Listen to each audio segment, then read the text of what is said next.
It is time to spend some time with the one, the only Andrew Reinhart, Becoming Gift with Andrew Reinhart. Good morning, Andrew. Good morning, Pat, Dave. And Hi, It's good to see you. So today, sorry. Of course, the segment, we're talking about the integration of health and holiness of, the natural and the supernatural, the physical and the spiritual. So I'm going to kind of talk about the document a little bit, too. Oh, good. To keep it on theme, this document on transgenderism that Bishop Thomas released and, of course, was picked up by the NC Register. And with that, the core of this, I think, is that gender is a theological theme. We talk about the body revealing the soul, but the body and soul together reveal God. So at heart, gender is theological. That's one of the core concepts of the theology of the body. So the whole person reveals the deep mystery of God, body and soul. And so we as a person, we're one thing. And so we're working against a kind of neo-idealism in our society. What I mean by that is that as a human, what's central is sort of the world of ideas. And so the things of the world, including the body, are sort of neutral stuff or raw material. And we impose our will based on our thoughts and feelings on that neutral stuff. Right? So that's one of the core ideas of contemporary and classical liberalism in sort of the economic sense. So with that, then we've extended that all the way through the human person now, right? That I, as this detached mind, can feel a certain way about how my body ought to be configured, and so I have the right to impose my will on my property, right? On that neutral stuff of the world that I have, one of those things being my body.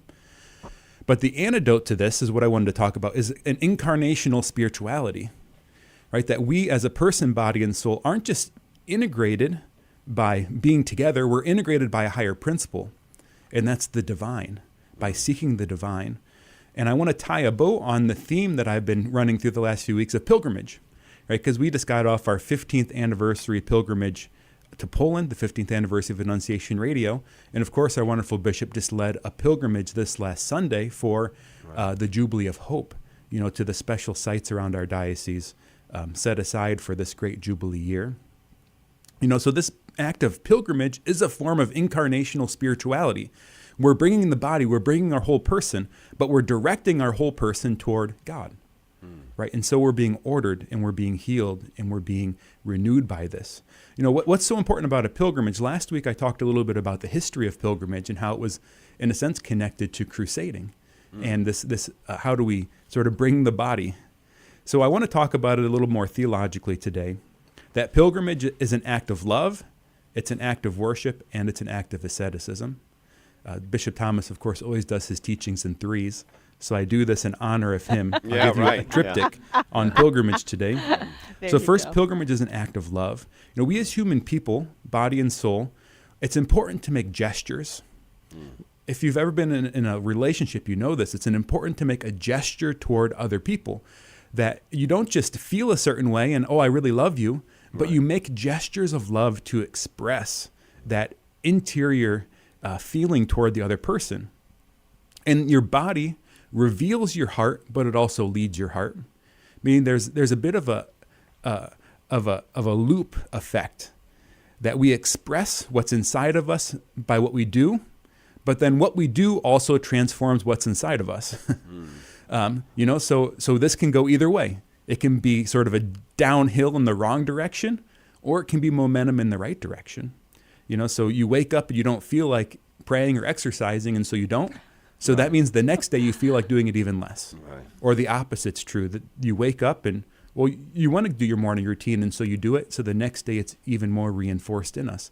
So this pilgrimage is an act of love by which we make a gesture to order our life toward God. Second, it's an act of worship. There's something key in heart to worship, to the order of creation. The first act of worship, of course, was the Sabbath. We have the 7 days of creation, and the Sabbath wasn't just a day of rest. The Sabbath was a day of worship. And by entering into Sabbath, Adam and Eve would maintain the order that God created in society. So worship reorders the human person. That is what the Catechism says.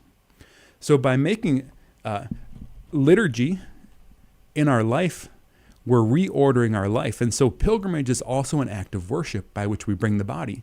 On our pilgrimage in Poland, we had Mass every single day.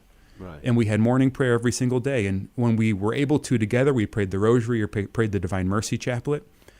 So you're living a life where you're entering into liturgical act more frequently in order to order your life according to God's design, according to the new heavens and the new earth, by which our Mass is a prefigurement of.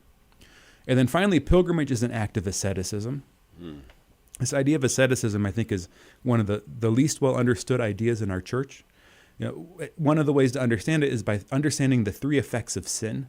That sin damages our relationship with God, it damages our relationship with others, but it also just damages us.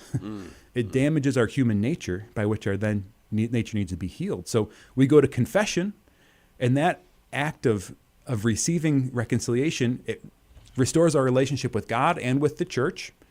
But then we're left with the temporal effect of sin, is what the term is, or the attachment to sin. And so we also then additionally have to do a penance after we make our confession. And that penance is an act of asceticism by which we're reordering that damage in ourself back toward God. So pilgrimage is an act of asceticism. It's an act by which we are working toward offering our life to God contrary to our attachments, contrary to our wounded human nature, by which God can act in us and heal us, reorder and restore us. And so pilgrimage, I think, is frankly one of the antidotes to transgenderism. Right. Not to make too much of a connection here, but think of this, by bringing the body in an act of love towards God, by bringing our body in an act of worship toward God and an act of asceticism, what we're doing is we're reintegrating ourselves by a higher principle, by the principle of the Lord. And then by doing that, we're enabling ourselves to be healed by creating space in our life and in our heart and in our mind for God to work. So this act of pilgrimage that we've been led in by Bishop Thomas, I think, is connected to this document that he's published. When we think about this idea that have been told over and over, we are pilgrims on this world. If we believe that our life is a life of a pilgrim from the beginning to the end, then that acknowledges that we belong to somebody. But how in the world do you get someone to understand these deeper things if they don't understand that first thing, that we belong to someone else? Amen. And one of the things you have to have is a deep level of compassion for folks who struggle with these feelings, these emotions, and this, of course, comes through in the document. So there's a whole spectrum of experience within this kind of, might call it body dysmorphia, or kind of a struggle with, our configuration. And one of the things we have to recognize is we all struggle with something sort of like this, right? That there's something about our body that we're in a disordered relationship with, and that we don't perceive ourselves rightly. Yeah. Right. So it isn't that there's those people over there that struggle with this, and we're the people who just happen not to have that problem. Right. No, we're people who happen to have a different expression of that kind of brokenness, maybe to a lesser degree. Right. So we need to enter into a kind of solidarity in this struggle as broken humans who are striving for the Lord. Yes. And in order to invite all of the children of God into the church.